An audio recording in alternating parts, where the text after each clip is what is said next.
Baik, sebelumnya Assalamualaikum warahmatullahi wabarakatuh. Selamat pagi teman-teman Waalaikumsalam semua. warahmatullahi. Yang terhormat Bu Erna Nursafitri, selaku dosen pengaku mata kuliah analisis IPA sekolah yang berhalangan hadir pada pagi hari ini.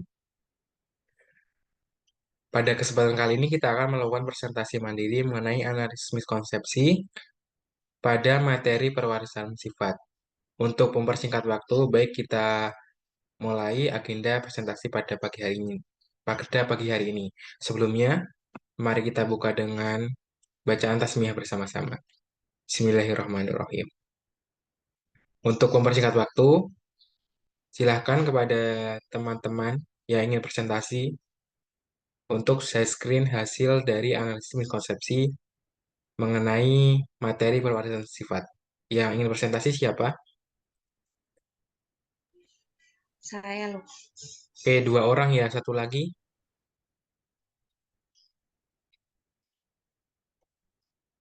Baik, Rasen Hikmah ya. Baik, untuk yang presentasi berarti ada Ika Susiolawati dan Hikmah Nur Karim. Untuk yang pertama dari Ika Susiolawati, waktu dan layar saya persilakan untuk memulai presentasi. Baik, terima kasih atas waktunya. Izin share screen.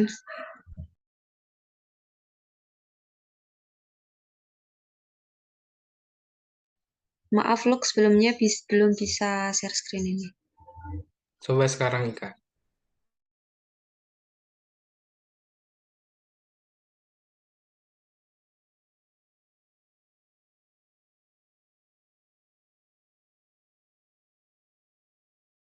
Sudah bisa? Oh, oke, aman.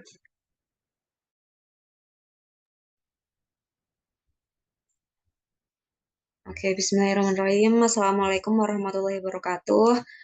Perkenalkan, nama saya Ika Susrowati dengan NIM 40014211014. Di sini saya izin mempresentasikan eh, hasil analisis miskonsepsi saya pada materi pewarisan sifat hukum Mendel. Yang pertama di sini ada peta konsepnya, yaitu pewarisan sifat pada makhluk hidup. Nah, di sini ada tiga bagian. Yang pertama ada materi genetik, yang kedua ada hukum Mendel, dan yang ketiga ada penerapan pewarisan sifat. Dan yang pertama ini ada materi genetik. Materi genetik ini terdiri dari dua, yaitu RNA dan DNA. Kemudian DNA ini menyusun kromosom, dan kromosom terdiri atas kromosom tubuh dan kromosom kelamin. Kemudian ada hukum Mendel. Nah, ini terdiri dari dua, yaitu hukum satu Mendel dan hukum dua Mendel. Kemudian ada penerapan pewarisan sifat. Nah, di sini ada pada tumbuhan, hewan, dan manusia. Kemudian pada manusia ini terdiri atas kelainan sifat yang diturunkan, yaitu berupa warna kulit, bentuk rambut, bentuk pertumbuhan rambut pada dahi, dan perlekatan cuping telinga. Kemudian ada mohon maaf ya, ini kebalik. Seharusnya yang kelainan sifat yang diturunkan itu albino, buta warna, dan hemofilia. Kemudian pewarisan sifat normalnya yaitu warna kulit, bentuk rambut, bentuk pertumbuhan rambut pada dahi, dan perlekatan cuping telinga. Mohon maaf, nanti saya revisi. Kemudian di sini ada materinya, yaitu tentang pewarisan sifat dan hukum Mendel. Yang pertama itu, seperti yang kita ketahui ya teman-teman, semua orang itu berbeda-beda. Ada yang memiliki postur tinggi, ada yang pendek, ada juga yang memiliki rambut lurus, keriting, ataupun bergelombang, dan ada juga yang memiliki wajah yang bulat ataupun lonjong. Kemudian ada yang berwarna putih, kuning, langsat, dan ada yang sawo matang. Kemudian perbedaan ini dikontrol oleh sesuatu yang disebut sebagai gen yang diwariskan oleh orang tua kita. Dengan peran gen ini pula, ciri-ciri tubuh kita mirip dengan orang tua. Kemudian ada yang pertama, ada molekul yang mendasari pewarisan sifat, yaitu yang pertama ada materi genetik. Materi genetik ini adalah molekul yang berperan sebagai materi genetik adalah asam nukleat.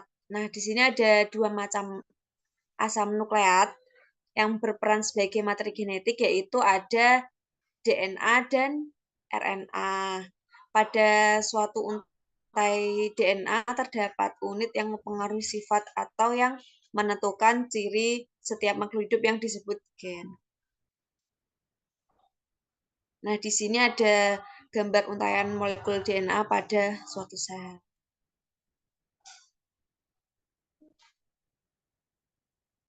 Kemudian selanjutnya ini DNA terletak di dalam inti sel.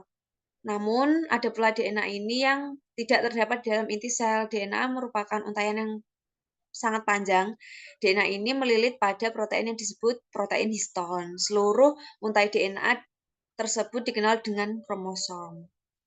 Oleh karena itu, kita dapat melihat struktur kromosom pada saat sel akan membelah. Sebagai contoh pada gambar berikut ini, yaitu pada bawang yang mengalami pembelahan. Kemudian selanjutnya ada struktur DNA dan RNA.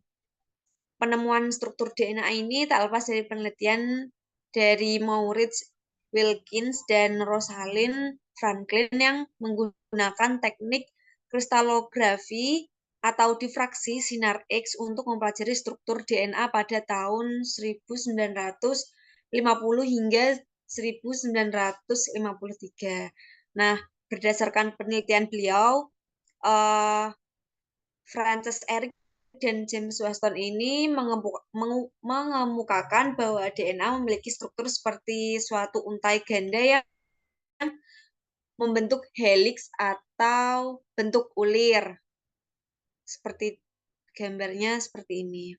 Nah, ini membentuk helix. Kemudian asam nukleat baik DNA maupun RNA ini terdiri dari subunit nukleotida. Masing-masing nukleat ini tersusun atas gugus fosfat, ada gula dan basa nitrogen. Pada DNA itu gulanya berupa gula deoksiribosa, sedangkan pada RNA gulanya adalah gula ribosa. Nukleotida ini dapat dibagi menjadi struktur yang lebih kecil yang disebut nukleosida. Satu unit nukleosida tersusun atas gula dan basa nitrogen. Ada 4 senyawa basa nitrogen yang menyusun DNA, yaitu ada adenin. Adenin ini selalu berpasangan dengan timin atau disingkat T. Serta guanin G yang selalu berpasangan dengan sitosin, yaitu C. Basa nitrogen adenin dan guanin ini dikelompokkan dalam basa purin, sedangkan timin dan sitosin dikelompokkan dalam basa pirimidin. Pada RNA tidak terdapat basa nitrogen timin. Basa nitrogen timin ini pada RNA diganti oleh basa nitrogen urasil. Kemudian selanjutnya ada peranan materi genetik dalam penentuan sifat. Nah, di sini terdapat gambar tipe perlekatan cuping telinga ya, ini dapat dilihat pada gambar yang ini terpisah dan yang ini itu melekat. Nah, ciri dari orang tua itu diturunkan pada anaknya. Kita dapat melihat bahwa jika orang tua memiliki jenis cuping telinga yang melekat, maka semua anaknya juga akan memiliki jenis cuping telinga yang melekat juga.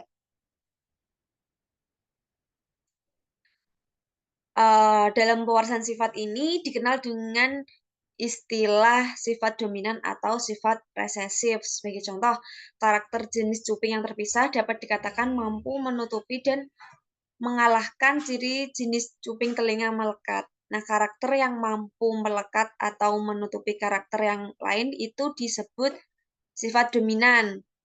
Karakteristik yang kalah dalam fenomena karakter cuping melekat itu disebut sifat resesif. Jadi intinya itu kalau sifat dominan itu yang mampu mengalahkan atau menutupi karakter lain. Kemudian yang sifat kalah itu disebut sifat resesif.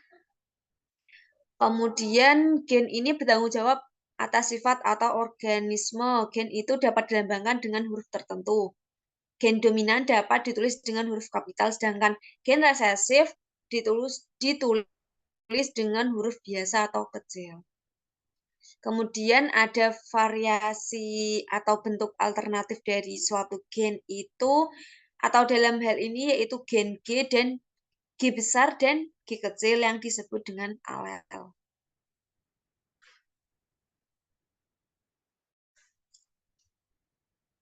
Kemudian sifat-sifat atau ciri yang dapat diamati seperti bentuk rambut, ataupun warna kulit, dan jenis telinga tadi itu disebut fenotip. Fenotip ini merupakan perwujudan ekspresi dari gen. Selain morfologi, makhluk hidup yang dapat diamati, fisiologi dan tingkah laku juga merupakan fenotip. Setiap fenotip dikendalikan oleh genotip, sedangkan genotip ini merupakan keseluruhan informasi genetik dari suatu individu. Kemudian ada susunan kromosom pada sel penyusun tubuh, berbeda dengan susunan kromosom pada sel kelamin. Kemudian keadaan kromosom yang berpasangan disebut dengan diploid. Diploid ini adalah 2, sedangkan susunan kromosom pada sel kelamin tidak berpasangan dan disebut dalam keadaan haploid. Setelah itu, jumlah kromosom sel tubuh manusia itu sebanyak 23 pasang pada keadaan diploid atau 2N. Jumlahnya kromosomnya yaitu 23 kali 2, yaitu 46 buah kromosom. Kromosom nomor 1 sampai kromosom nomor 22 itu disebut autosom atau kromosom tubuh. Sedangkan kromosom nomor 23 itu disebut gonosom. Kromosom nomor 23 atau gonosom ini yang membedakan semua laki-laki dan perempuan. Pada biologi laki-laki itu diberi simbol seperti ini. Warnanya naik ya teman-teman. Kalau atau jantan pada hewan dan tumbuhan. Kalau perempuan itu seperti ini. Penulisan kromosom kelamin gonosom laki-laki ditulis dengan huruf XY, dan untuk perempuan itu ditulis dengan pasangan huruf XX. Nah, itu dapat dibaca sendiri. Kemudian,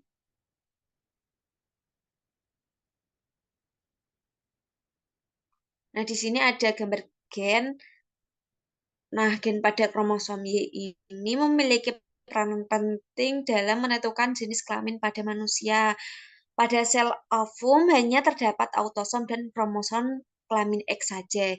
Jadi ketika sel telur yang mengandung kromosom kelamin X bertemu dengan sel sperma yang mengandung kromosom kelainan X, maka akan menghasilkan anak atau keturunan dengan jenis kelamin perempuan XX. Jika sel telur mengandung kromosom kelamin X bertemu dengan sel sperma yang mengandung kromosom kelamin Y, maka akan menghasilkan anak atau keturunan dengan jenis kelamin laki-laki XY. Keturunan dalam proses pewarisan sifat dapat disebut dengan filal atau dilambangkan dengan F, sedangkan orang tua atau induk disebut dengan parental. Kemudian selanjutnya ada hukum pewarisan sifat. Nah, penelitian pertama itu dilakukan oleh Gregor Mendel, seorang pendeta dan juga ahli botani dari Austria. Mendel juga dikenal pertama kali itu memperkenalkan teori penurunan sifat.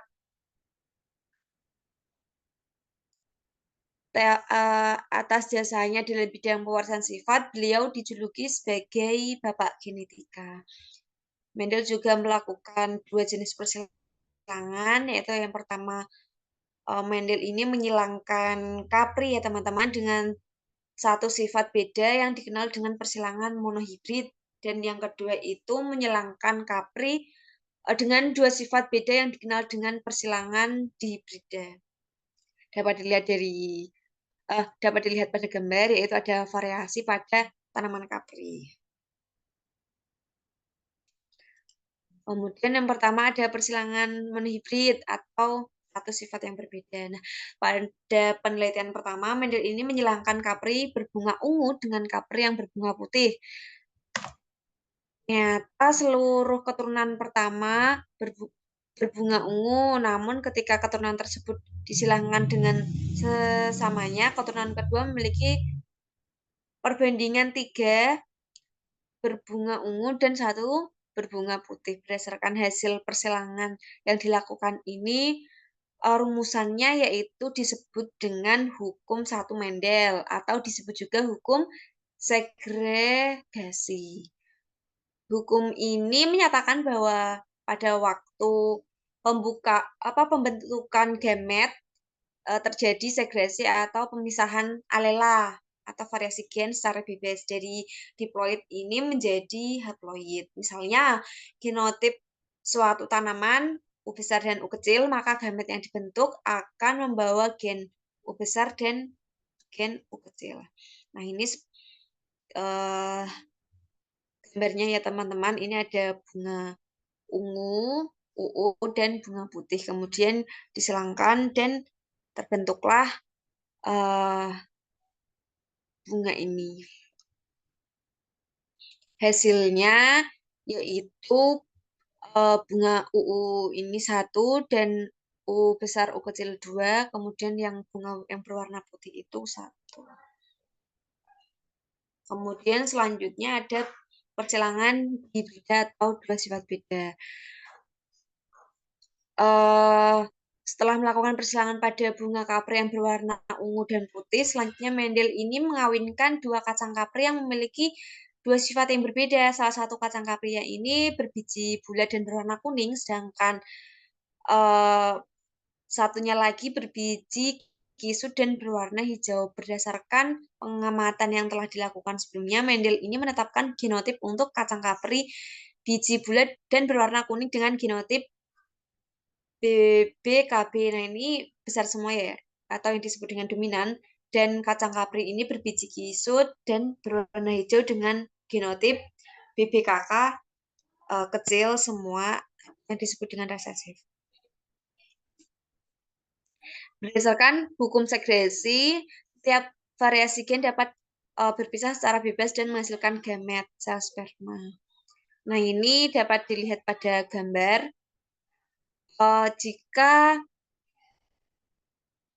induk adalah BBKK, maka kemungkinan gamet yang terbentuk adalah BK,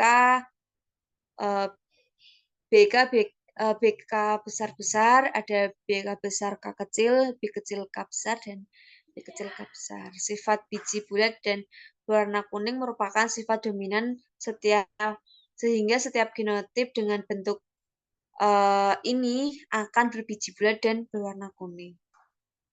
Kemudian dapat dilihat pada gambar. Hasil persilangannya diperoleh kacang kapri yang berbiji bulat berwarna kuning sebanyak 9 buah, berbiji bulat berwarna hijau, BBKK dan BBKK sebanyak 3 buah, dan berbiji keriput berwarna kuning itu sebanyak 3 buah. Kemudian berbiji keriput berwarna hijau itu sebanyak 1 buah, dan diperoleh perbandingan fenotipnya itu bulat kuning, keriput kuning, bulat hijau, keriput hijau sebesar 9:3:3:1.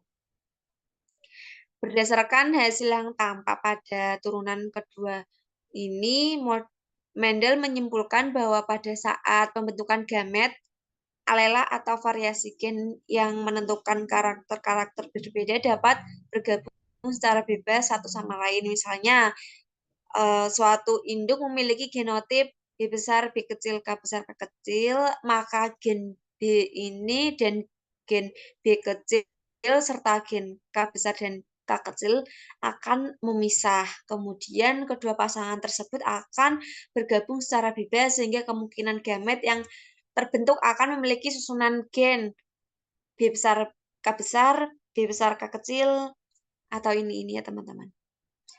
B kecil K besar dan B kecil K kecil. Jadi kesimpulannya ini Selanjutnya dikenal dengan hukum dua Mendel atau disebut hukum penggabungan bebas. Kemudian selanjutnya ada pewarisan sifat pada makhluk hidup dan kelainan sifat yang diturunkan. Yang pertama ini ada pewarisan sifat kulit. Jadi seperti yang kita ketahui, kulit manusia itu berbeda-beda sesuai keturunan dari orang tua, dari gen.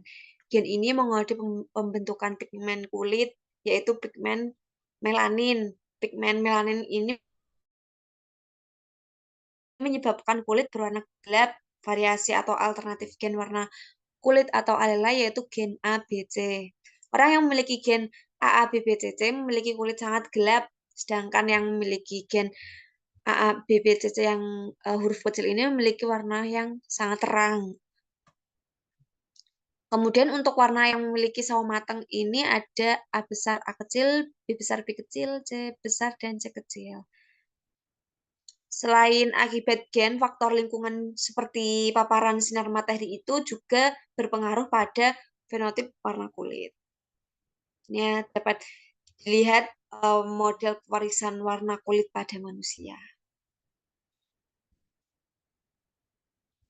Kemudian kita pernah melihat ya orang itu seluruh tubuhnya itu berwarna putih.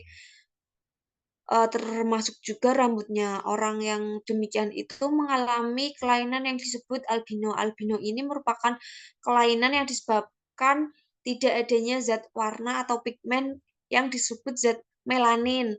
Orang yang mengalami kelainan ini pada umumnya mempunyai ciri fotofobia atau takut cahaya. Pigmen melanin berfungsi untuk melindungi kulit dari sinar ultraviolet. Tidak adanya pigmen kulit membuat mereka ini lebih rentan terserang kanker kulit dan kulit mudah melepuh akibat terpapar sinar matahari. Nah, ini ada uh, gen penyebab albino bersifat resesif yaitu gen A. Orang yang mengalami kelainan ini memiliki genotip homozigot resesif AA kecil. Ada yang normal memiliki genotip homozigot dominan A besar dan yang memiliki karier atau pembawa memiliki genotip heterozigot atau A besar dan A kecil.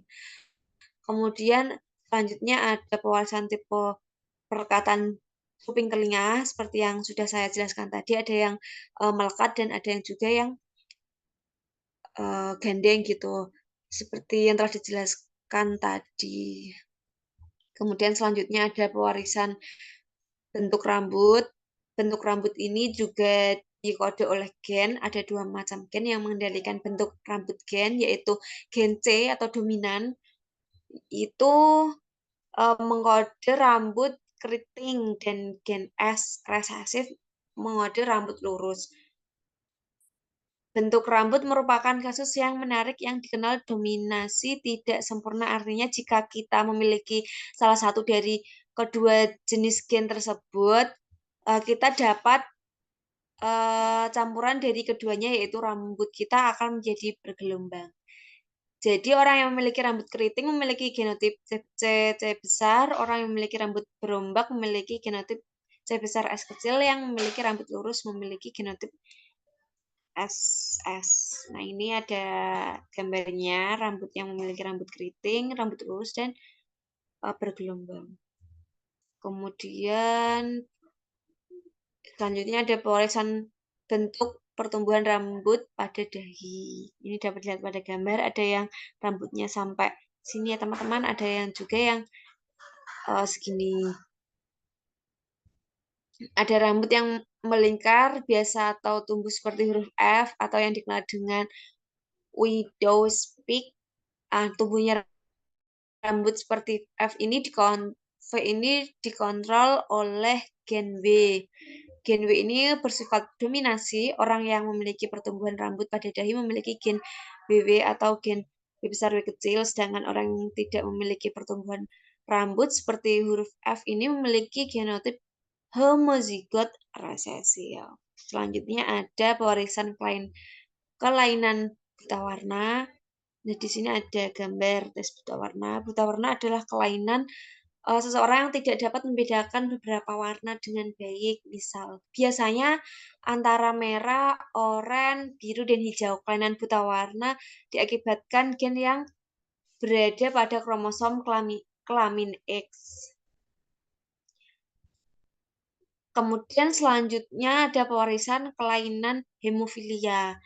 Nah, pada hemofilia ini merupakan kelainan yang ciri darah penderita sulit menggumpal ketika terjadi luka pada bagian tubuh tertentu, yang disebabkan tidak dihasilkannya faktor penggumpalan darah dalam tubuh seseorang. Saat penderita hemofilia mengalami luka, disertai pecahnya pembuluh darah, maka darah akan terus mengalir keluar dan sukar membeku sehingga penderita dapat mengalami kekurangan darah dan dapat menyebabkan kematian. Nah, gen hemofilia terletak pada kromosom X dan sering ditandai dengan lambang XY. Kemudian selanjutnya ada penerapan pewarisan sifat dalam pemuliaan makhluk hidup. Yaitu yang pertama ada pewarisan sifat dalam pemuliaan tanaman. Sudah lama ya manusia memanfaatkan pengetahuan terkait dengan genetika di bidang pertanian. Salah satunya yaitu dalam menyiapkan bibit unggul melalui pembuatan varietas hibrida. Varietas hibrida ini merupakan suatu jenis tanaman yang merupakan keturunan dari persilangan antara dua atau lebih jenis tanaman yang memiliki ciri-ciri genetika yang berbeda. Persilangan ini tertentu juga berdasar pada penemuan yang dilakukan Mendel tentang hukum pewarisan sifat. Varietas hibrida ini dibuat untuk mengambil manfaat dari munculnya kombinasi baik dari induk-induk yang disilangkan. Nah, ini ada gambarnya padi varietas IPB. Selain padi juga ada hibrida, jagung hibrida, misalnya hibrida C1, hibrida CP1, dan CPI2. Nah, ini bisa dilihat gambar jagung varietas Bima 1444. Kemudian selanjutnya ada pewarisan sifat dalam pemuliaan hewan. Nah, pewarisan sifat berperan penting dalam pemuliaan hewan untuk menghasilkan hewan ternak yang berkualitas tinggi, misalnya unggas yang mampu menghasilkan banyak telur atau sapi dengan kualitas susu dan daging yang banyak.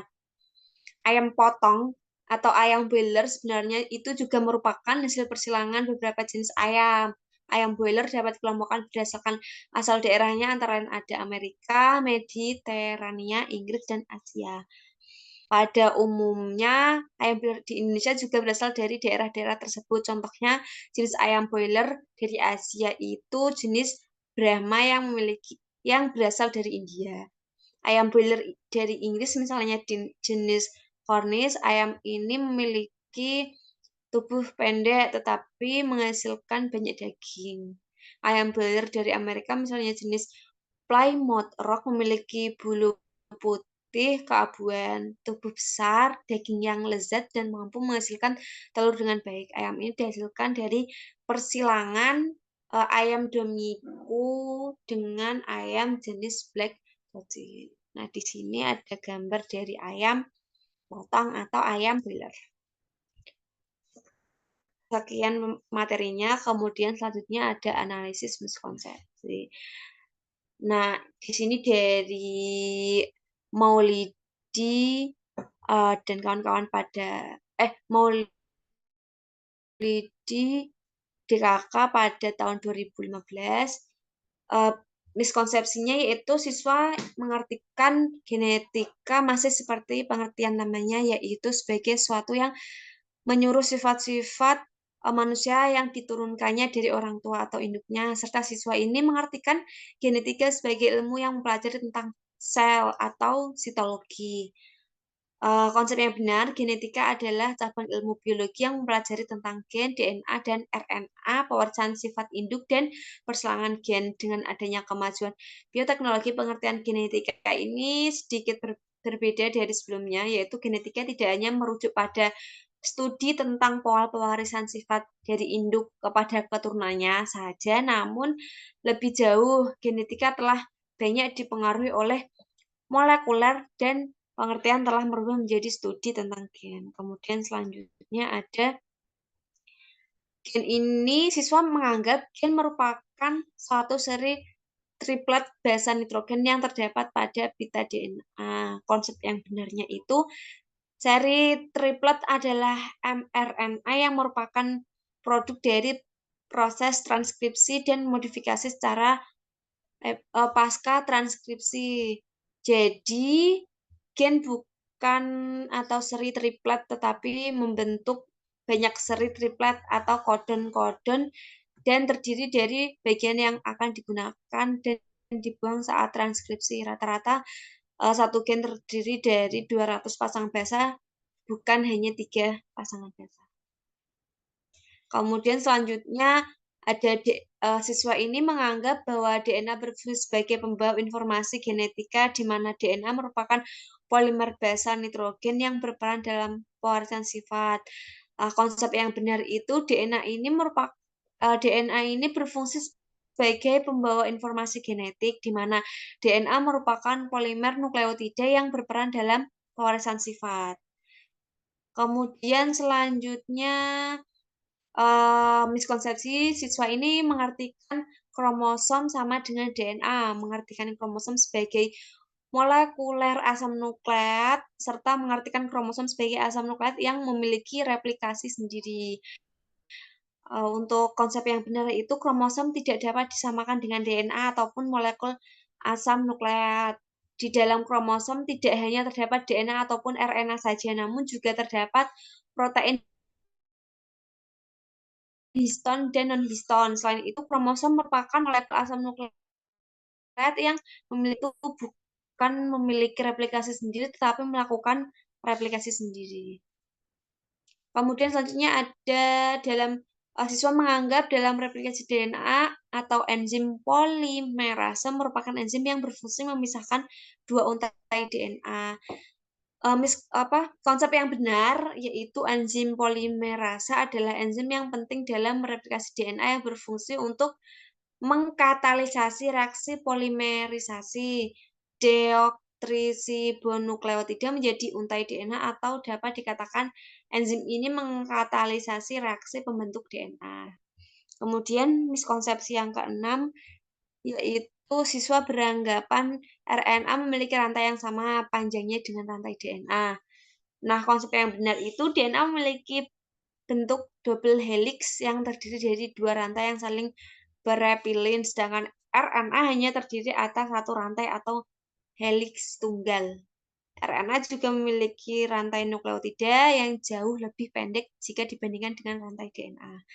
Kemudian selanjutnya yang ketujuh ada miskonsepsi, yaitu persilangan monohibrid menghasilkan hukum Mendel 1 dan dihibrid menghasilkan hukum Mendel 2. Nah, konsep yang benar yaitu menurut Sorabhima tahun 1997, hukum Mendel 1 dan hukum Mendel 2 terjadi pada persilangan monohibrid, dihibrid, trihibrid, maupun polihibrid.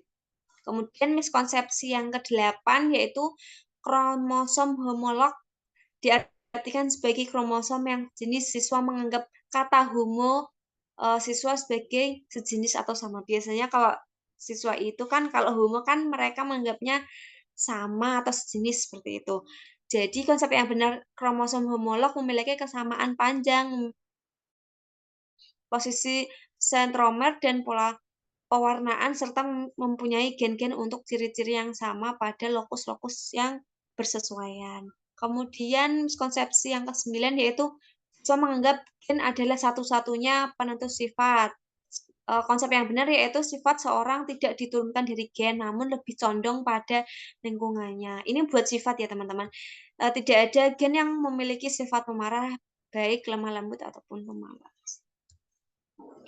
Kemudian yang ke-10 yaitu gen Homozigot tidak terjadi pemisahan individu dengan genotip B besar atau B kecil disebut homozigot karena memiliki dua gamet yang sama. Jika dikawinkan semuanya individu homozigot tidak mengalami pemisahan.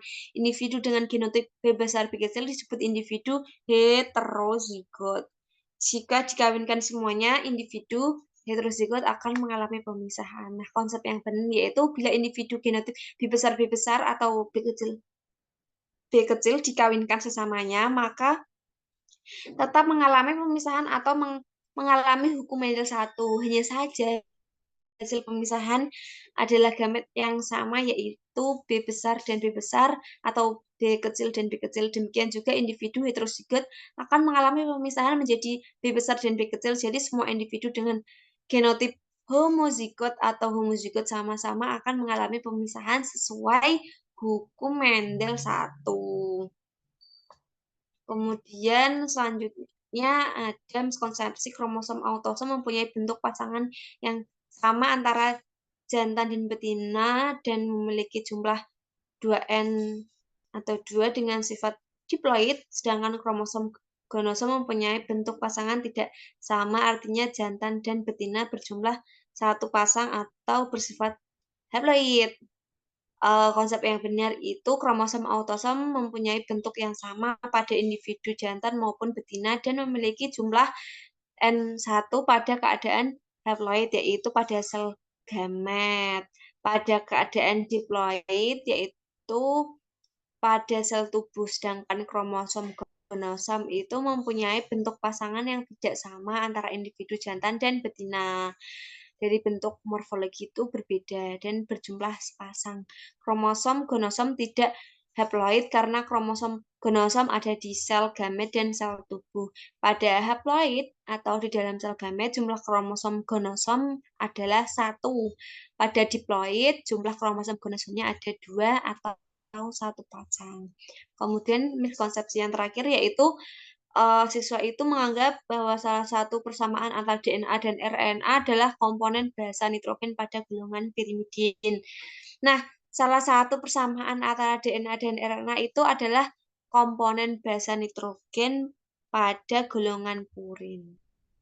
Nah, ini dikutip dari jurnal Madu Kubah dan Hertiati tahun 2017. Sekian pemaparan materi dan miskonsepsi diri saya. Untuk selanjutnya, saya kembalikan ke Luk Hidayat. Atau teman-teman yang ingin bertanya dipersilahkan. Baik, terima kasih kepada Saudari Ika telah memaparkan mengenai peta konsep, materi maupun analisis miskonsepsi dari materi perwarisan sifat, yaitu hukum Mendel. Baik, kepada teman-teman yang ingin menanggapi maupun memberikan saran ataupun pertanyaan, dipersilakan.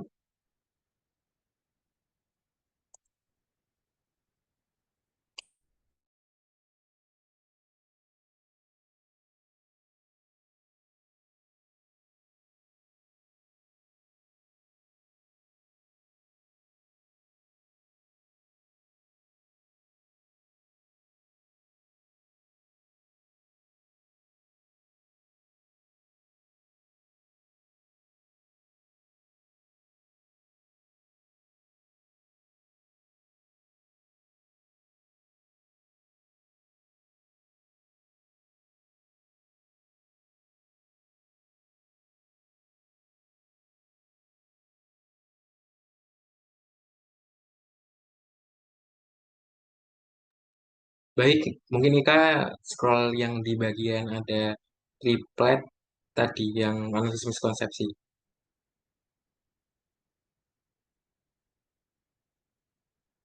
Bawah lagi.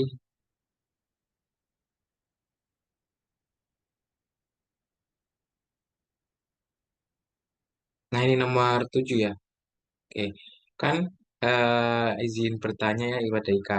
Pada miskonsepsi ketujuh ini kan bahwa persilangan menghidupkan menghasilkan hukum Mendel satu dan dihibridkan menghasilkan hukum Mendel dua. Itu kan konsepnya udah kayak cukup benar gitu ya. Kemudian kan untuk konsep yang benar itu ada bahwa hukum Mendel satu dan hukum Mendel dua itu terjadi pada persilangan monohibrid, dihibrid, trihibrid maupun polihibrid. Mungkin bisa dijelaskan terkait dengan persilangan trihibrid maupun polyhibrid yang membedakan antara monohibrid dan dihibrid. Mungkin seperti itu, Kak.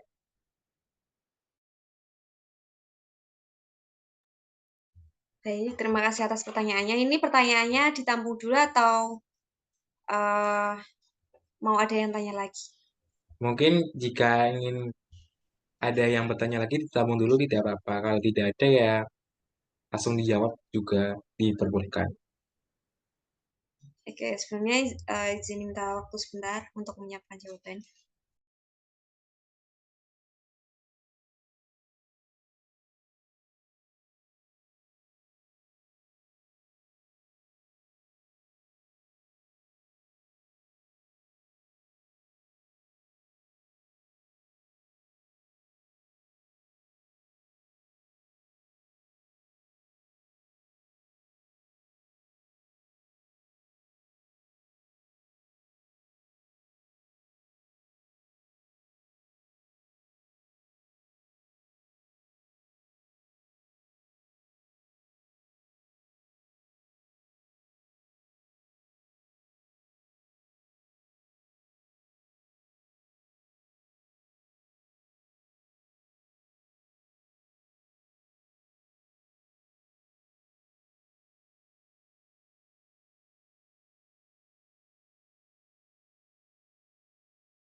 Oke, sebelumnya izin menjawab ya. Tadi pertanyaan Lucky yang miskonsepsi antara hukum Mendel satu dan kalau hukum Mendel satu itu em, siswa itu menganggap bahwa perselangan dihibrid dan hukum Mendel 2 itu perselangan monohibrid seperti itu. Apa kebalik tadi ya? Nah, intinya itu kalau eh, kalau hukum Mendel satu itu kan di sini dijelaskan bahwa pada hukum satu Mendel itu menyatakan bahwa pada waktu pembentukan gamet itu terjadi segresi atau pemisahan alela atau variasi gen secara bebas dari diploid menjadi haploid. Nah, misalnya genotip tanaman U besar, U kecil, maka gamet yang dibentuk akan membawa gen U besar dan gen U kecil seperti itu. Kemudian kalau pada hukum Mendel yang kedua itu kan persilangan hibrida dua sifat beda ya. Seperti yang dijelaskan Luki tadi, sebenarnya itu konsepnya hampir sudah benar. Jadi persilangan dua sifat yang berbeda. Kemudian untuk yang dipertanyakan Luki tadi yang hibrid yaitu persilangan dengan tiga sifat beda dan polyhibrid yaitu persilangan dengan lebih dari tiga sifat beda. Jadi walaupun pada hukum Mendel 2 ini hanya dua sifat beda, dia juga bisa menyilangkan tidak hanya dua, jadi bisa tiga ataupun lebih dari tiga seperti itu. Bagaimana lu? Apakah sudah menjawab? Baik, Kak. Terima kasih kepada Saudari Ika.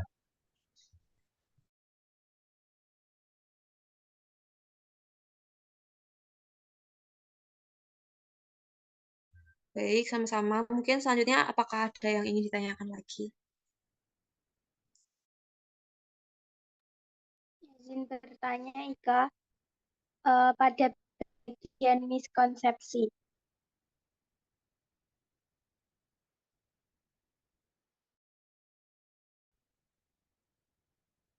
Kalau tidak salah nomor 3.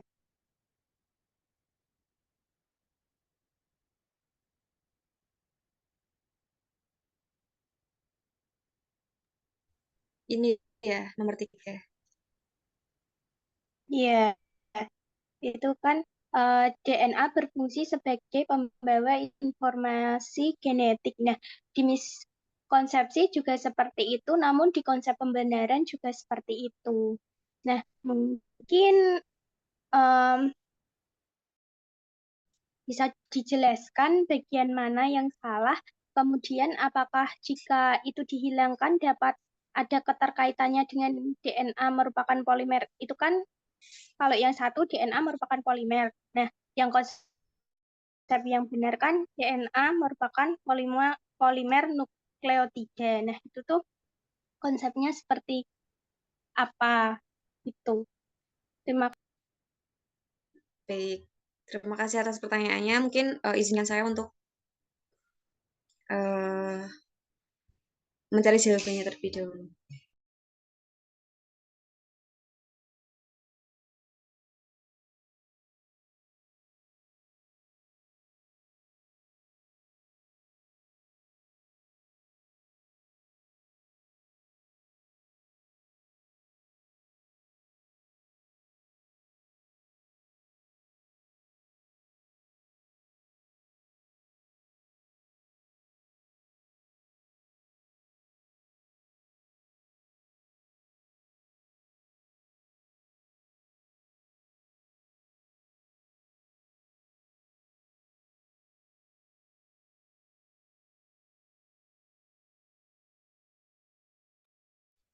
Nah, sebelumnya izin menjawab. Nah, eh, pada miskonsepsi yang DNA berfungsi sebagai pembawa informasi genetik, di mana DNA itu merupakan polimer basa nitrogen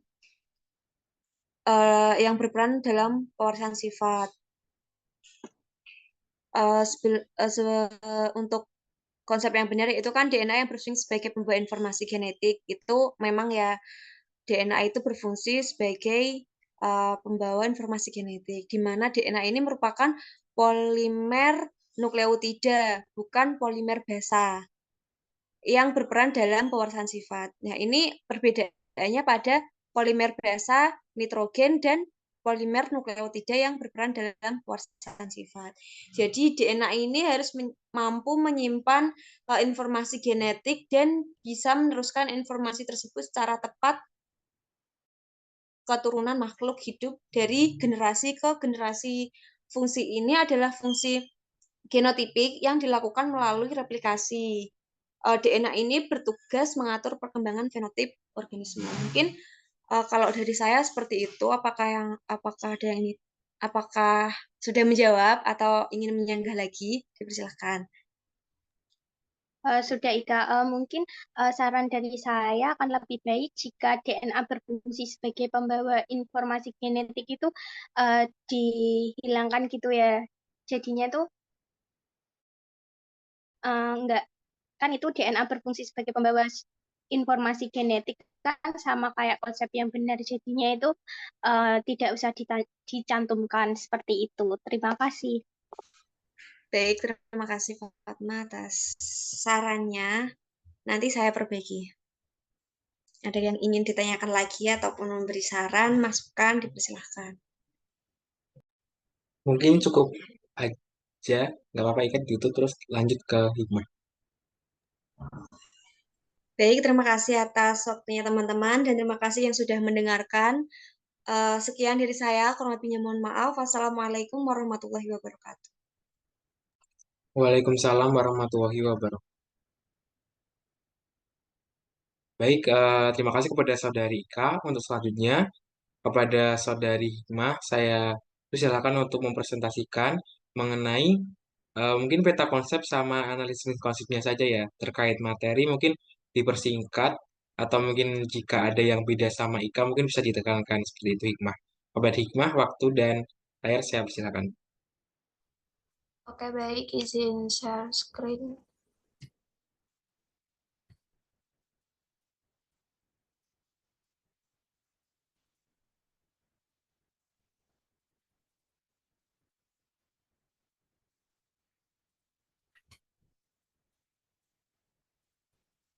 Oke. Assalamualaikum warahmatullahi wabarakatuh. Jadi di sini saya akan mempresentasikan mengenai pewarisan sifat. Nah, yang pertama itu ada peta konsepnya. Itu yang pertama ini dibagi menjadi 4 bagian. Yang pertama itu ada molekul yang mendasari pewarisan sifat. Itu ada materi genetik, ada struktur RNA dan juga DNA. Lalu yang ketiga itu ada peranan materi genetik dalam penentuan sifat. Nah, lalu ada hukum pewarisan sifat. Itu yang pertama ada persilangan monohibrid atau satu sifat yang berbeda. Lalu ada persilangan dihibrid, itu di mana dua sifat yang berbeda. Nah, lalu yang ketiga itu ada pewarisan sifat pada makhluk hidup dan juga kelainan sifat yang diturunkan. Nah, itu ada pewarisan warna kulit, ada pewarisan tipe perlekatan cuping telinga, lalu ada pewarisan bentuk rambut, lalu ada pewarisan bentuk pertumbuhan rambut pada dahi, lalu ada pewarisan kelainan buta warna, dan juga ada pewarisan kelainan hemofilia. Lalu yang terakhir itu ada penerapan pewarisan sifat dalam pemuliaan makhluk hidup. Yang pertama itu ada pewarisan sifat dalam pemuliaan tanaman, lalu ada pewarisan sifat dalam pemuliaan hewan. Nah, materi pertama itu ada molekul yang mendasari pewarisan sifat, itu ada materi genetik, di mana materi genetik ini memegang peranan penting dalam proses pewarisan sifat. Nah, apa sih sebenarnya materi genetik? Yaitu molekul yang berperan sebagai materi genetik adalah asam nukleat, di mana ada dua macam asam nukleat, itu ada DNA atau deoksiribonukleik acid, lalu ada RNA, ribonukleik acid. Nah, ini ada gambaran untaian molekul DNA pada suatu sel. Nah, DNA ini terletak di dalam inti sel, namun ada pula DNA yang tidak terdapat di dalam inti sel.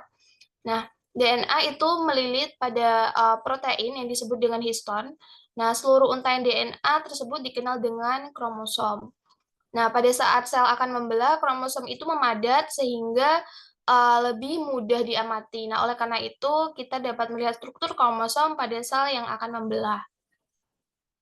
Nah, ini contohnya ada pada bawang merah, lalu yang kedua ada struktur DNA dan juga RNA, di mana struktur DNA dan juga struktur DNA ini terlepas dari penelitian dari Maurice Wilkins dan juga Rosalind Franklin, di mana menggunakan teknik kristalografi atau difraksi sinar X. Nah, ini ada Rosalind Franklin dan ini foto DNA dari hasil difraksi sinar X.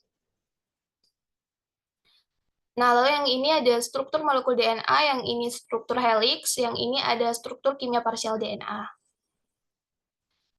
Nah, asam nukleat itu baik DNA maupun terdiri dari subunit nukleotida. Nah, nukleotida ini dapat dibagi menjadi struktur yang lebih kecil disebut dengan nukleosida.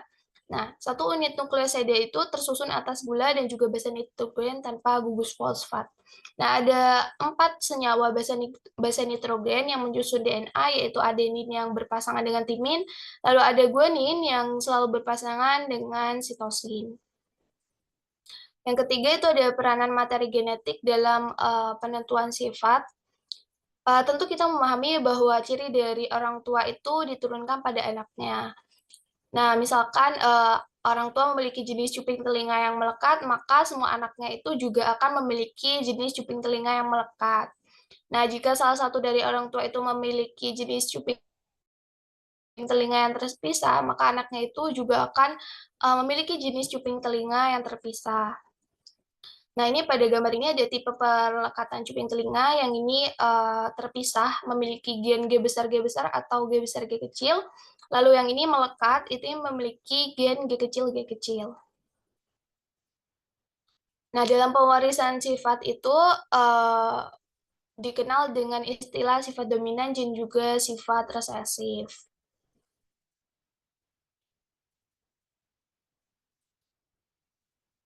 Gen dominan itu ditulis dengan huruf kapital, sedangkan gen resesif itu ditulis dengan huruf biasa atau huruf kecil. Nah, sifat-sifat atau ciri yang diamati seperti bentuk rambut, warna kulit, dan jenis cuping telinga itu disebut dengan fenotip. Nah, fenotip ini merupakan perwujudan ekspresi dari gen. Nah, setiap fenotip itu dikendalikan oleh genotip. Nah, genotip ini adalah keseluruhan informasi genetik dari suatu individu.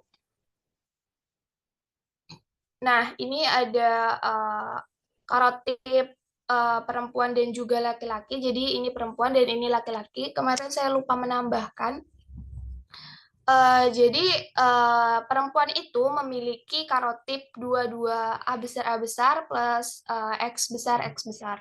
Nah, sedangkan laki-laki itu memiliki karotip 22 A besar plus X besar Y besar.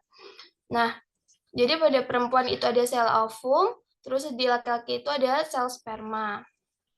Nah, karotip sel telur atau pada perempuan itu 22 A besar plus X besar.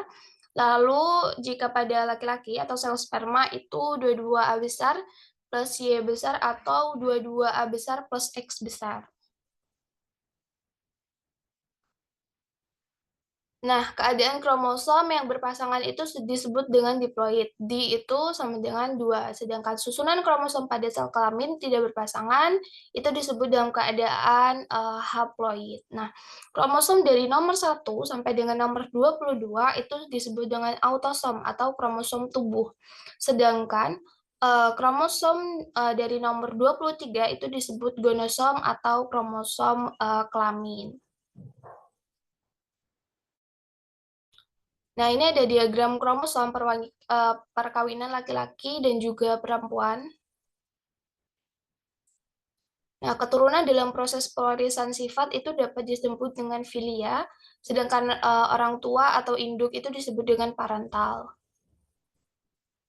Nah, lalu ada hukum pewarisan sifat dilakukan oleh Georg Mendel.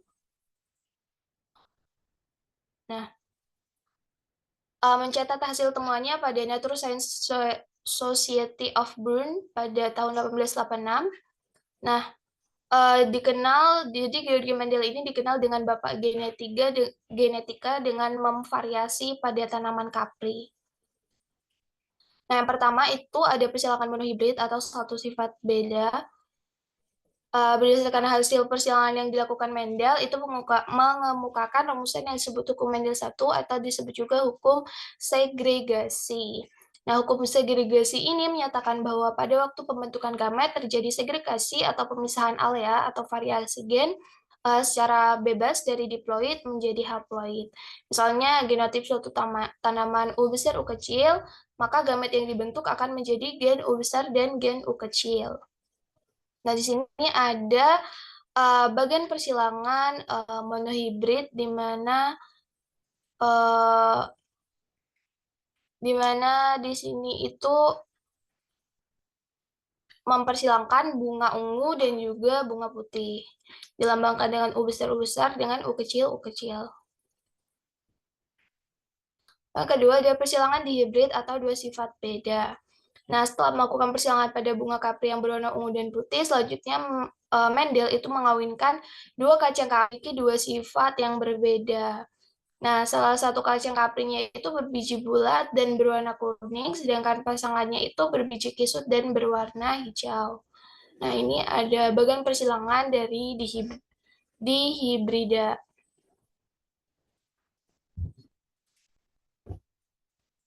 Nah, lalu yang selanjutnya itu ada pewarisan sifat pada makhluk hidup dan kelainan sifat yang diturunkan.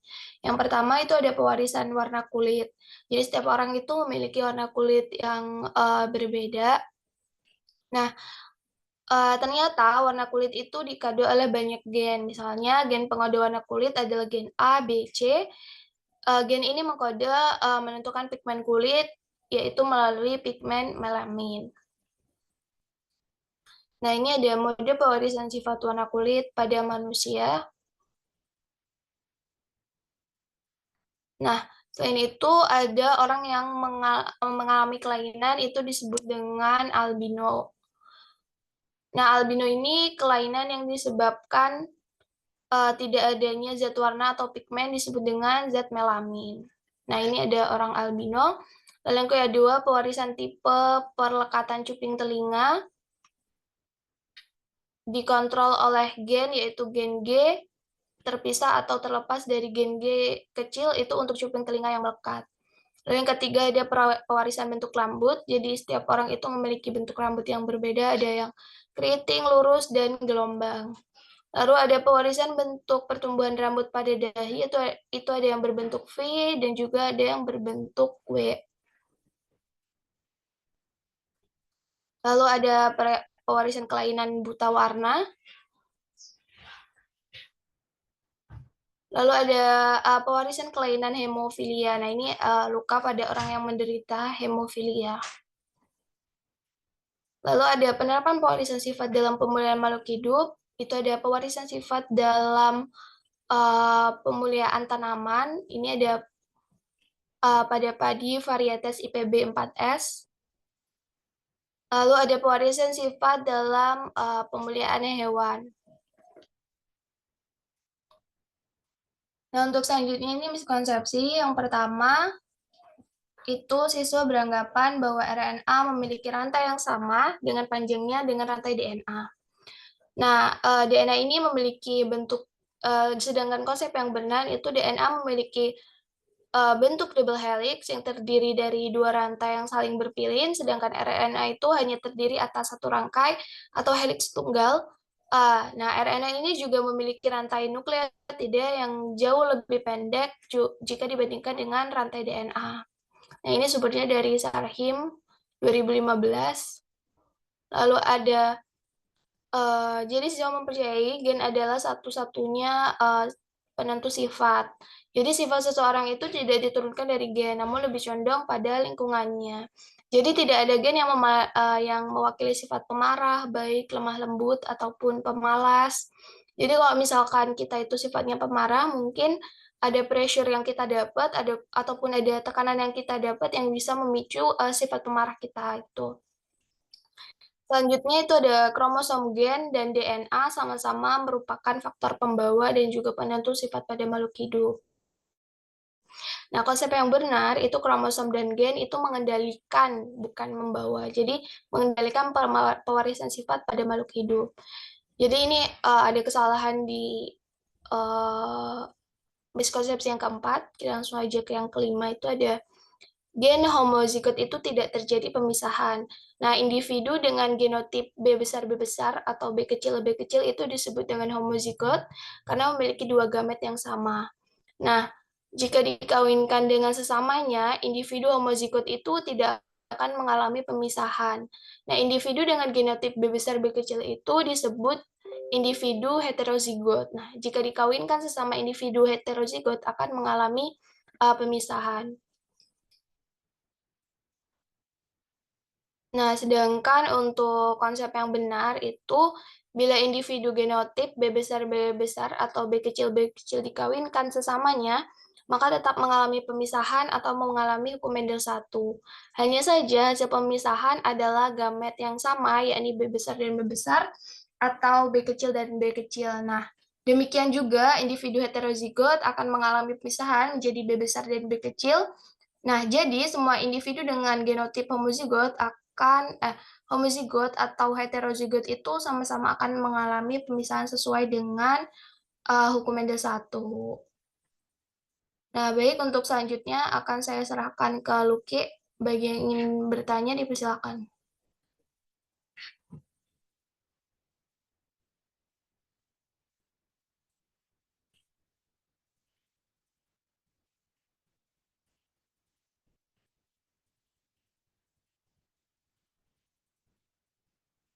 Baik, Hikmah, izin memberi masukan aja.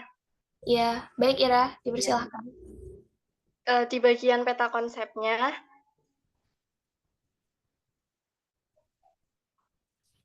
nah itu kan yang um, hukum pewarisan sifat, itu kan ada yang persilangan monohibrid gitu kan, yang hukum satu Mendel, itu sebaiknya garisnya itu jangan di tengah gitu loh. Jadi itu kayak bagian tersendiri dari hukum pewarisan sifat itu. Jadi lebih baik itu garisnya dihubungkan ke hukum pewarisan sifatnya. Misal hukum pewarisan sifat, nanti garisnya itu dari situ, nanti dibagi menjadi 2, seperti itu. Oh ya, baik. Terima kasih Ira atas sarannya. Nanti saya akan Ya, revisi. baik, terima kasih. Baik, apakah ada yang menanggapi ataupun ingin memberi saran atau bertanya?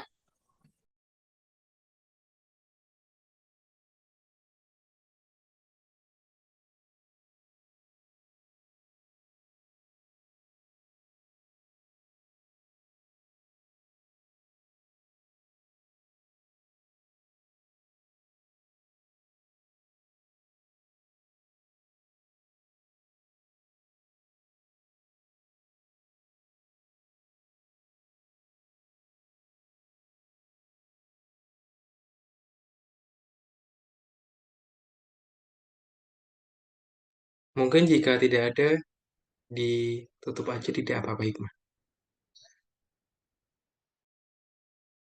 Oke, baik. Terima kasih yang sudah memberi saran. Apabila ada salah, apabila ada kurang dalamnya, saya mohon maaf. Saya akhiri wassalamualaikum warahmatullahi wabarakatuh. Saya akan kembalikan ke Luki. Waalaikumsalam warahmatullahi wabarakatuh. Terima kasih kepada Saudari Hikmah yang telah mempresentasikan mengenai analisis miskonsepsi pada materi pewarisan sifat. Untuk selanjutnya, selesai sudah terkait presentasi mandiri pada pagi hari ini. Kita akhiri dengan bacaan Alhamdulillah bersama-sama. Alhamdulillahirrahmanirrahim.